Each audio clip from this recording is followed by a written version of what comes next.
Assalamualaikum warahmatullahi wabarakatuh. Selamat siang, salam sejahtera bagi kita semua.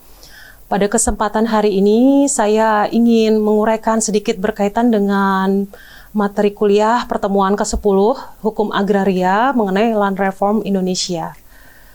Mungkin semua sudah mengetahui apa itu Land Reform, tapi ada baiknya saya mulai mereview kembali mengenai apa itu Land dan Reform. Secara peristilahan, land reform itu dibagi atas dua kata ya, yaitu ada land, yaitu berkaitan dengan tanah, reform itu berkaitan dengan perubahan, perombakan, dan atau penataan kembali.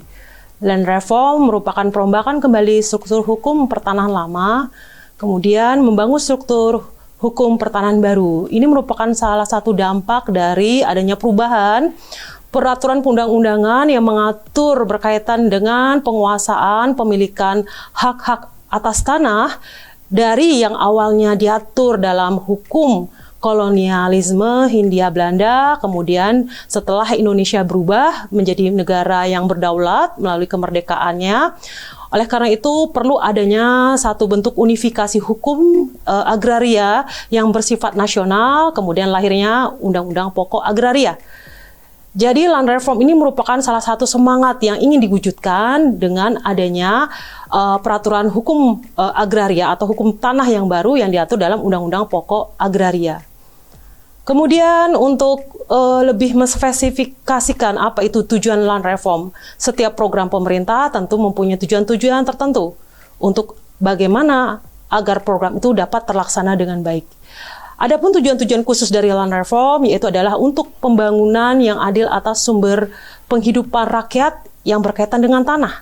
Karena pada masa pemerintahan penjajahan Hindia Belanda, di mana penguasaan atas tanah itu lebih banyak dikuasai oleh para pengusaha Hindia Belanda atau pengusaha Eropa atau pengusaha swasta atau para tuan-tuan tanah yang dimana tidak memberikan akses yang adil kepada masyarakat Indonesia pada umumnya, khususnya masyarakat petani dan penggarap. Kemudian yang tujuan kedua adalah untuk melaksanakan prinsip tanah yang adil bagi masyarakat tani agar tidak lagi terjadi praktik-praktik spekulasi tanah dan tanah sebagai objek pemerasan. Sebagaimana kita ketahui pada masa penjajahan Hindia Belanda di mana tanah-tanah yang dikuasai oleh para penguasa tanah, tuan tanah, itu mereka menggunakan tenaga-tenaga manusia itu berasal dari masyarakat pribumi yang melakukan eksploitasi besar-besaran terhadap tenaga-tenaga yang berasal dari masyarakat pribumi itu sendiri dalam untuk mengusahakan tanah-tanah yang mereka kuasai. Ini sangat tidak adil, oleh karena itu perlu adanya kebijakan untuk merombak struktur kepemilikan tanah yang dahulu dikuasai oleh para pemilik tanah yang mereka menguasai dalam skala yang besar, yang sehingga menutup akses bagi masyarakat Indonesia pada umumnya untuk dapat hak atas tanah. Kemudian yang ketiga adalah perlindungan terhadap privat based hak milik. Jadi setiap warga negara Indonesia, khususnya masyarakat petani dan penggarap, akan memperoleh tanah-tanah yang berasal dari program redistribusi tanah. Ini merupakan salah satu bagian dari kebijakan land reform Indonesia, di mana kepada masyarakat Indonesia pada umumnya akan diberikan kemudahan untuk memperoleh akses hak atas tanah. Kemudian untuk mengakhiri sistem tuan tanah dan mengakhiri pemilikan sekaligus penguasaan tanah dalam skala yang luas dan pembatasan kepemilikan tanah. Dengan adanya program land reform ini, pemerintah bertujuan untuk bagaimana mengakhiri penguasaan tanah yang terkonsentrasi kepada seseorang atau sekelompok orang yang itu akan menimbulkan tidak keadilan kepada masyarakat Indonesia. Oleh karena itu, hak atas tanah itu harus diatur ulang, kemudian harus ditata gunakan untuk sebesar-besarnya kesejahteraan masyarakat yang lebih luas. Kemudian tujuan terakhir adalah untuk mempertinggi produksi nasional dalam mendorong terselenggaranya pertanian yang insentif berdasarkan prinsip gotong royong. Nah, memang tujuan akhir yang ingin dicapai dalam land reform ini adalah bagaimana Indonesia pasca merdeka itu bisa meningkatkan perekonomiannya, salah satunya melalui swasembada pangan. Oleh karena itu perlu adanya penatagunaan mengeksentrifikasikan lahan-lahan yang sangat produktif, yang itu tujuannya untuk meningkatkan produksi bahan pangan nasional dan juga untuk kebutuhan ekspor nasional. Selanjutnya, tujuan akhir adalah meningkatkan taraf hidup para petani, terutama petani kecil, petani penggarap, sebagai landasan atau prasyarat untuk menyelenggarakan pembangunan ekonomi menuju masyarakat adil dan makmur dan berdasarkan Pancasila. Ini merupakan salah satu mandat yang sudah ditetapkan dalam konstitusi kita, yaitu di ketentuan pasal 33 ayat 3, di mana bumi, air, dan kekayaan alam yang terkandung di dalamnya dikuasai oleh negara dan dimanfaatkan sebesar-besarnya bagi kesejahteraan masyarakat Indonesia. Selanjutnya mengenai dasar hukum atau landasan. Landasan dari pelaksanaan program land reform di Indonesia itu ada landasan ideal yang diatur dalam Pancasila, tepatnya di sila kelima mengenai keadilan sosial bagi seluruh rakyat Indonesia. Selanjutnya landasan konstitusional itu pasal 33 ayat 3 Undang-Undang Dasar 1945. Kemudian landasan operasional itu diatur dalam UPA. Ada pasal 7, pasal 10 dan pasal 53. Dan kemudian dalam Undang-Undang Nomor 1 Tahun 1958, Junto PP Nomor 18 Tahun 1958 tentang penghapusan tanah partikulir dan tanah-tanah yang berstatus agendum. Kemudian diatur dalam Undang-Undang Nomor 56 PRP garing 1960 tentang penetapan luas tanah pertanian. Nah, Undang-Undang 56 PRP tahun 1960 inilah menjadi salah satu undang-undang yang memberikan tanda atau sebagai salah satu undang-undang ujung tombak peraturan yang mengatur mengenai land reform Indonesia. Karena di sana dalam undang-undang ini diatur mengenai bagaimana pemerintah akan melakukan penata ulangan tata guna tanah terkait dengan penetapan luas tanah pertanian yang bisa dimiliki oleh satu kepala keluarga. Kemudian Undang-Undang Nomor 1 1960, Junto Inpres Nomor 13 Tahun 1980 tentang perjanjian bagi hasil. Kemudian PP Nomor 224 garing 1961, Junto PP Nomor 41 garing 1964 tentang pelaksanaan pembagian tanah dan pembayaran ganti rugi. Selanjutnya PP Nomor 4 Tahun 1977 tentang kepemilikan tanah secara absenti oleh pensiunan pegawai negeri. Kemudian Peraturan Kepala BPN Nomor 3991 tentang pengaturan penguasaan tanah objek land reform secara swadaya. Nah, kalau kita lihat memang regulasi yang mengatur mengenai land reform ini cukup banyak ya peraturannya. Kenapa tidak diatur secara secara konstruksinya diatur dalam satu undang-undang yang sama atau satu kesatuan undang-undang? Karena memang land reform pada masa itu pengaturannya belum diatur secara struktur hukumnya, belum adanya satu kesatuan hukum, belum diatur dalam satu kesatuan hukum. Meskipun sudah diatur dalam UPA, tapi sebagaimana kita ketahui bahwa Undang-Undang Pokok Agraria hanya mengatur yang bersifat umumnya saja. Oleh karena itu, melalui pasal 7 dan pasal 10 dan junto pasal 53 UPA, dia memandatkan bahwa perlu adanya undang-undang pelaksana lainnya yang bertujuan untuk bagaimana secara teknis nanti land reform ini bisa dilaksanakan di Indonesia secara maksimal. Kemudian pengertian land reform, coba kita tadi secara harfiah, secara tata bahasa sudah kita kaji mengenai apa itu land reform. Kemudian pengertian land reform dalam undang-undang yang mengatur terkait dengan land reform, yaitu diatur dalam pasal 7, pasal 17, junto Undang-Undang Nomor 56 PRP 1960 mengenai land reform, memberikan definisi batasan apa itu pengertian berkaitan dengan land reform. Pertama itu perombakan mengenai pemilikan. Jadi land reform ini adalah merupakan salah satu upaya dari pemerintah pada masa itu untuk melakukan perombakan mengenai pemilikan dan penguasaan atas tanah serta berbagai hubungan-hubungan hukum ya yang berkenaan dengan penguasaan atas tanah. Jadi melakukan penata ulangan kembali mengenai penguasaan dan pemilikan hak-hak atas tanah ya. Kemudian yang kedua, perencanaan, di mana melalui land reform ini pemerintah akan melakukan perencanaan bagi persediaan, peruntukan, dan penggunaan tanah secara berencana sesuai dengan kemampuan dan perkembangan kemajuan masanya, sesuai dengan kebutuhan masyarakat. Oleh karena itu, adanya salah satu kebijakan land reform ini, adanya penetapan batas maksimum, penetapan batas minimum, itu juga berkaitan dengan bagaimana negara nanti akan melakukan program redistribusi tanah kelebihan maksimal yang akan dibagi-bagikan kepada masyarakat yang membutuhkan dan layak untuk mendapatkannya. Kemudian kita lanjut ke berikutnya, 3 pokok masalah land reform. Ada 3 hal yang perlu diperhatikan berkaitan dengan kebijakan land reform di Indonesia pada masa itu, yaitu mengenai adanya penetapan luas maksimum pemilikan dan penguasaan tanah pertanian. Yang kedua, penetapan minimum pemilikan tanah pertanian dan larangan untuk melakukan perbuatan-perbuatan yang mengakibatkan terjadinya pemecahan kepemilikan tanah-tanah itu menjadi bagian-bagian yang terlampau kecil. Kemudian adanya permasalahan berkaitan dengan pengembalian penembusan tanah-tanah pertanian yang sudah digadaikan. Jadi ini berkaitan dengan kebijakan-kebijakan gimana negara bisa membantu kepada masyarakat petani kecil yang dimana tanah-tanah yang sudah digadaikan kepada pemilik tanah atau tuan tanah itu bisa dikembalikan ya kepada masyarakat yang membutuhkan atau yang berhak, yang lebih berhak. Kemudian kita masuk ke program-program land reform. Pertama itu larangan penguasaan tanah pertanian melampaui batas maksimum. Jadi ini merupakan kebijakan pemerintah pusat yang memberikan kewenangan kepada pemerintah daerah untuk bisa mengatur ya di masing-masing daerahnya, baik provinsi, kabupaten dan kota, untuk menentukan atau menetapkan berapa luasan yang bisa dimiliki oleh satu kepala keluarga, tanah yang bisa mereka miliki atau kuasai dan usahakan. Ini penting, jangan sampai nanti penguasaan tanah yang terlalu luas itu terkonsentrasi kepada satu kepala keluarga sehingga itu akan menimbulkan permasalahan, ketimpangan, ketidakadilan atas akses kepemilikan atas tanah. Kemudian larangan pemilikan tanah secara absenti atau gunte.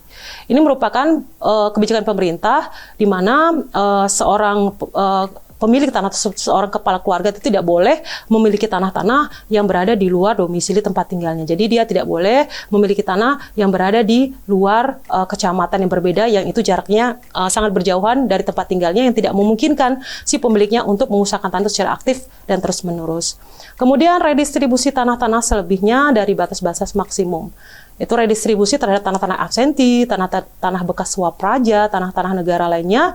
Redistribusi ini merupakan salah satu program land reform yang paling penting karena dengan adanya redistribusi ini akan memastikan bahwa semua masyarakat Indonesia yang membutuhkan, yang berhak akan mendapatkan akses untuk memperoleh hak milik atas tanah.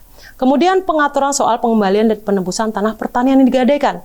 Ini merupakan sebuah kebijakan di mana negara bisa membantu kepada masyarakat petani kecil, masyarakat ekonomi menengah ke bawah, dan juga masyarakat petani penggarap untuk bisa mendapatkan kembali tanah-tanah mereka sudah digadaikan. Asal sepanjang tanah itu sudah digadaikan selama lebih kurang 5 tahun sampai dengan 7 tahun. Oleh karena itu adanya kebijakan pemutihan dari kredit-kredit yang sudah diberikan untuk bisa ditebus untuk bisa agar tanah-tanah mereka itu bisa dikembalikan kepada yang berhak untuk menguasainya.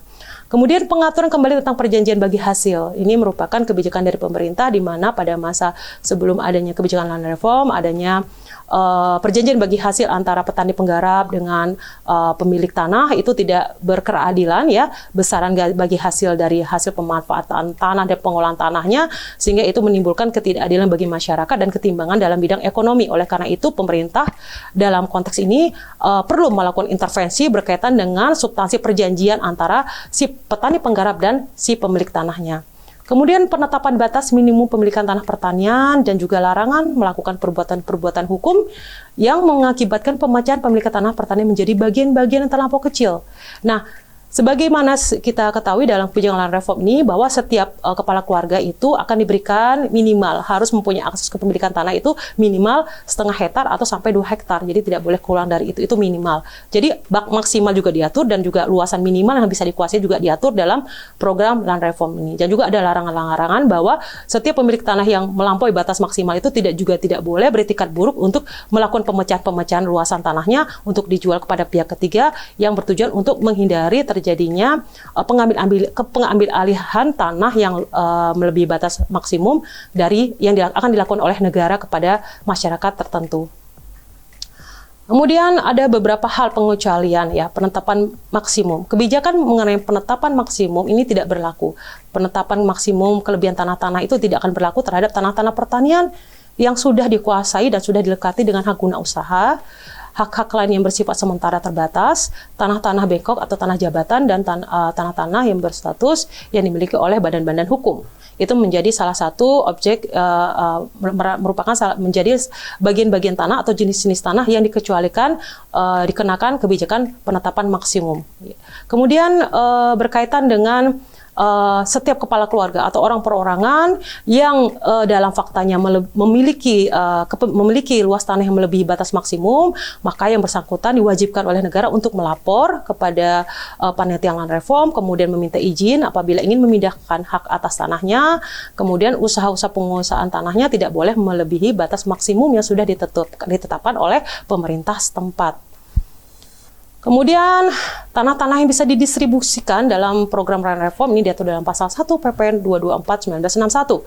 Ini bisa dikategorisasikan merupakan jenis-jenis tanah yang dapat dijadikan sebagai objek land reform atau tanah-tanah objek land reform itu sendiri, karena kegiatan redistribusi tanah merupakan bagian dari program land reform, yaitu tanah-tanah selebihnya atau tanah-tanah yang melampaui batas maksimum yang sudah diambil alih oleh pemerintah melalui suatu pembayaran ganti rugi, kemudian tanah-tanah absenti atau tanah guntai, tanah-tanah bekas swaparaja, tanah-tanah yang dikuasai oleh negara yang terdiri dari tanah bekas partikeler, tanah-tanah bekas erfah, dan tanah-tanah kehutanan yang diserahkan kepada penguasaannya kepada instansi atau negara. Dan selanjutnya, yang tidak termasuk tanah objek land reform adalah tanah-tanah wakaf dan tanah-tanah untuk peribadatan. Ini merupakan dua jenis tanah yang dikecualikan tidak masuk dalam tanah-tanah objek land reform itu sendiri. Kemudian redistribusi tanah-tanah objek land reform. Redistribusi tanah-tanah objek land reform, sebagaimana saya sudah uraikan di atas, merupakan salah satu kebijakan dari program land reform yang pernah berlaku sejak tahun 1960, dan itu juga sudah berlaku sampai saat ini. Masih berlaku sampai saat ini kebijakan land reform, walaupun dengan istilah yang berbeda, reforma agraria. Mengenai syarat-syarat, ya, syarat-syarat ditetapkan bagi penerima atau masyarakat yang berhak untuk mendapatkan redistribusi tanah ini. Pertama adalah petani penggarap atau buruh tanah yang berkeluarga di Indonesia. Jadi masyarakat ini selama ini bekerja sebagai petani penggarap atau buruh tanah. Karena mereka ini merupakan objek yang sering menjadi objek eksploitasi dari para tuan-tuan tanah pada masa pemerintahan di Belanda. Jadi, dan yang kedua, dia harus berwarga negara Indonesia atau WNI. Kemudian mereka-mereka yang bertempat tinggal di kecamatan atau yang berlokasi tempat tinggalnya sama dengan letak tanah yang akan diredistribusi tersebut. Kemudian mereka-mereka para petani yang bekerja keras, yang mereka akan konsisten untuk bisa mengusahakan tanahnya secara aktif dan terus-menerus, yang bertujuan untuk meningkatkan produktivitas tanah. Kemudian status hukum tanah yang dibagi adalah hak milik. Jadi setiap masyarakat yang berhak itu setelah mendapatkan redistribusi tanah dari negara, nanti tanahnya akan diubah statusnya menjadi hak milik. Oleh karena itu warga negara yang sudah berhak untuk memperoleh redistribusi tanah itu juga harus memenuhi syarat-syarat. Apa itu syarat-syaratnya? Pertama, masyarakat itu sebagai penerima redistribusi wajib membayar uang pemasukan. Jadi masyarakat yang ditunjuk oleh pemerintah sebagai objek penerima land reform harus membayar uang pemasukan kepada negara. Ini bisa dibayar secara lunas atau bisa dilakukan secara cicilan. Kemudian tanah yang bersangkutan harus diberi tanda batas. Jadi harus adanya pengukuran, penetapan batas-batas, ya nanti ada surat ukur untuk memenuhi data yuridis. Kemudian haknya harus didaftarkan guna memperoleh sertifikat sebagai tanda bukti hak. Setelah ada pengukuran, setelah ada pencatatan, kemudian ada pembukaan tanah, maka akan diterbitkan sertifikat sebagai tanda bukti kepemilikan hak atas tanah. Ini penting ya, sertifikat. Sertifikat itu adalah untuk melindungi pihak-pihak yang sudah mendapatkan akses hak milik atas tanah, untuk memberikan kepastian hukum dan juga untuk membela kepentingannya bila nanti suatu saat digugat oleh pihak ketiga.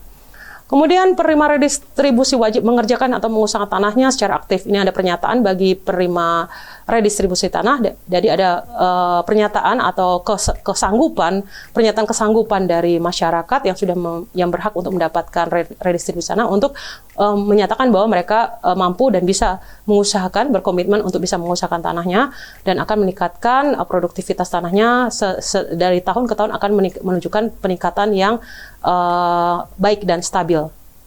Kemudian setelah 2 tahun harus dicapai kenaikan hasil tanaman. Ya, tadi saya sudah sebutkan bahwa masyarakat petani yang sudah mendapatkan hak redistribusi tanah ini harus bisa berkomitmen dan kemudian harus membuktikan bahwa dalam 2 tahun berikutnya mereka akan bisa meningkatkan produktivitas tanah dan memberikan produksi pangan atau swasembada pangan sesuai dengan hasil yang hendak dicapai ya dari program land reform ini. Kemudian penerima redistribusi wajib menjadi anggota koperasi tanah pertanian. Ini juga membantu berkaitan dengan sokongan atau dukungan finansial bagi mereka bila mereka membutuhkan modal kerja. Kemudian dilarang mengalihkan hak kepada pihak lain. Jadi petani-petani atau masyarakat yang memperoleh redistribusi tanah ini dilarang mengalihkan sebelum uang pemasukan tersebut dibayar lunas. Kemudian hak milik dapat dicabut tanpa ganti rugi apabila masyarakat yang sudah memperoleh tanah-tanah yang berkaitan dengan redistribusi tanah ini dia lalai dalam memenuhi kewajibannya, maka negara atau pemerintah dapat mencabut tanah tersebut dan tanpa adanya ganti rugi. Kemudian pelaksanaan berkaitan dengan pemberian ganti rugi, ini berkaitan dengan bagaimana sih memberikan ganti rugi kepada bekas pemilik ya, yang dimana tanahnya terkena kebijakan penetapan batas maksimum. Jika satu kepala keluarga memiliki tanah yang luasannya di luar batas maksimum, maka pemerintah mempunyai kewajiban ya untuk memberikan ganti kerugian kepada para pemilik tanah yang sudah diambil alih tanah tersebut. Adapun ketentuannya sebagai berikut, yaitu ganti rugi itu ditetapkan atas dasar perhitungan perkalian hasil bersih rata-rata selama 5 tahun terakhir ya, ditetapkan tiap hektarnya menurut golongan kelas tanahnya. Jadi ini ada ketentuannya ya. Kemudian harga umum sebagai dasar untuk menetapkan ganti rugi jika harga tanah lebih tinggi dari harga umum ya. Jadi ini untuk tidak menimbulkan kerugian juga kepada pemilik tanah yang diambil alih atas tanah-tanah yang kelebihan tersebut. Ganti rugi dalam presentasi 10% dalam bentuk uang simpanan di bank, 90% dalam bentuk surat hutang non reform SHL. Ini diatur dalam Perpu nomor 5 tahun 1963 yang kemudian ditetapkan menjadi Undang-Undang nomor 6 tahun 1964. Jadi untuk kebijakan ganti rugi ini penting ya, agar tidak menimbulkan ketidakadilan juga ya bagi mereka-mereka yang mana tanahnya sudah diambil, bagian tanahnya diambil oleh negara untuk melaksanakan program land reform. Jangan sampai pemerintah membantu satu kelompok masyarakat tapi juga akhirnya menimbulkan kerugian atau menimbulkan ketidakadilan bagi satu kelompok masyarakat lainnya. Jadi pemerintah harus tetap memperhatikan bahwa hak-hak masyarakat yang terkena dampak program land reform khususnya berkaitan dengan kebijakan penetapan batas maksimum tanah itu tidak menjadi pihak-pihak yang dirugikan oleh negara. Kemudian kita masuk mengenai aparatur penyelenggaraan land reform. Itu ada tiga aparatur, yaitu ada panitia land reform, yayasan dana land reform, dan pengadilan land reform. Jadi ini penting untuk dibentuk oleh pemerintah pada masa itu untuk bisa memperlancar terkait dengan penyelenggaraan land reform di Indonesia. Kita masuk panitia land reform. Panitia land reform dibentuk berdasarkan Kepres nomor 131/1961. Jadi panitia land reform ini susunan kepanitiaannya meliputi pemerintah pusat, pemerintah daerah tingkat 1, tingkat 2 kabupaten kota, sampai kecamatan dan desa yang dikoordinatori oleh Menteri Agraria. Jadi ini pertanggungjawabannya dari pusat, Pemprov, dan Pemda. Jadi mereka akan terus melakukan koordinasi, melakukan evaluasi dan pengawasan berkaitan dengan pelaksanaan program land reform. Kemudian Yayasan Dana Land Reform. Yayasan Dana Land Reform yaitu yayasan dana yang berbentuk badan hukum yang otonom. Dibentuk berdasarkan peraturan pemerintah nomor 224 tahun 1961. Jadi pada intinya yayasan ini berfungsi atau bertanggung jawab untuk memberikan pembiayaan berkaitan dengan pelaksanaan program land reform dan juga untuk mempermudah pemberian fasilitas kredit bagi para petani. Tadi saya sudah sebutkan bahwa masyarakat yang mendapatkan hak redistribusi tanah, maka mereka harus berkewajiban juga untuk mendata atau mendaftarkan diri mereka sebagai anggota koperasi land reform. Kemudian ada pengadilan land reform. Jadi pengadilan land reform ini adalah bertugas untuk menyelesaikan perkara-perkara hukum yang timbul akibat pelaksanaan kebijakan program land reform ini. Maka pemerintah pada saat itu melalui Undang-Undang nomor 21 tahun 1964 membentuk pengadilan khusus land reform, yaitu pengadilan yang fokusingnya akan menyelesaikan perkara-perkara hukum yang timbul akibat adanya pelaksanaan program land reform. Kemudian pengadilan land reform ini dibentuk untuk menyelesaikan perkara rempo baik perdata, pidana, administrasi, yang semua perkara-perkara itu timbul akibat adanya dari pelaksanaan peraturan-peraturan land reform ini. Kemudian pengadilan menyelesaikan pengadilan land reform, peradilan reform adalah pengadilan negeri. Jadi pengadilan yang berwenang untuk melakukan pemeriksaan terkait dengan kasus-kasus land reform ini adalah pengadilan negeri yang berkedudukan di daerah dan pusat, atau yang dikenal dengan istilah pengadilan land reform di daerah dan di pusat. Kemudian pengadilan land reform banding terhadap pengadilan land reform daerah ya. Pengadilan land reform pusat merupakan pengadilan banding terhadap pengadilan land reform daerah. Keputusan banding ya. Jadi keputusan banding ya, pengadilan banding ini tidak bisa diajukan kasasi. Jadi yang paling terakhir adalah pengadilan tingkat banding ya.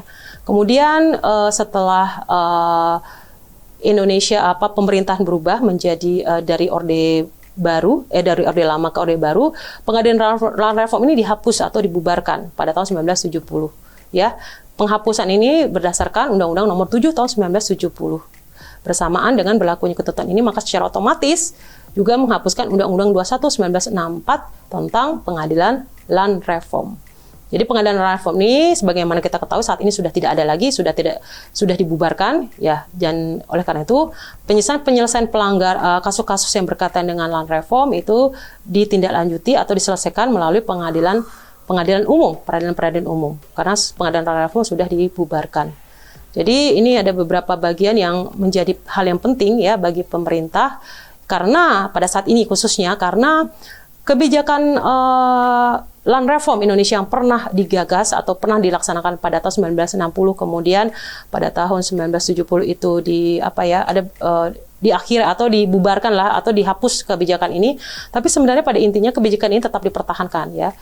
Pada masa pemerintahan Orde Baru itu ada program transmigrasi, itu juga merupakan salah satu program land reform juga, karena berkaitan dengan penata gunaan tanah di mana masyarakat yang berasal dari penduduk yang berasal dari wilayah-wilayah padat akan dipindahkan ke provinsi yang mempunyai luasan wilayah yang tidak terlalu padat. Sebenarnya itu merupakan salah satu bagian dari kebijakan land reform, walaupun nomenklaturnya sudah diubah pada masa pemerintahan Orde Baru. Kemudian pada masa pemerintahan reformasi, kebijakan land reform ini dihidupkan kembali atau dimunculkan kembali atau dilaksanakan kembali melalui TAP MPR nomor 9 tahun 2001 berkaitan dengan kebijakan pembaruan agraria. Nah, kemudian pada tahun 2018 juga ditandai dengan adanya Perpres nomor 86 tahun 2018 tentang reforma agraria. Nah, ini merupakan salah satu bentuk atau miniatur sebagai wujud bahwa program land reform ini sebenarnya belum berakhir. Dan sampai saat ini masih tetap diberlakukan atau dilaksanakan walaupun dalam bentuk skema yang berbeda dan juga dengan dalam bentuk tujuan latar belakang yang juga tentunya berbeda berkaitan dengan kepentingan dan berkaitan dengan kebutuhan masyarakat dan perkembangan hukum pada saat ini. Saya rasa itu saja yang bisa saya sampaikan berkaitan dengan bahan kajian mengenai land reform. Saya harapkan Anda semua bisa nanti menindaklanjutinya dengan menelusuri berbagai bahan-bahan artikel terkait berkaitan dengan kebijakan land reform Indonesia. Terima kasih, selamat siang. Assalamualaikum warahmatullahi wabarakatuh. Salam sejahtera bagi kita semua.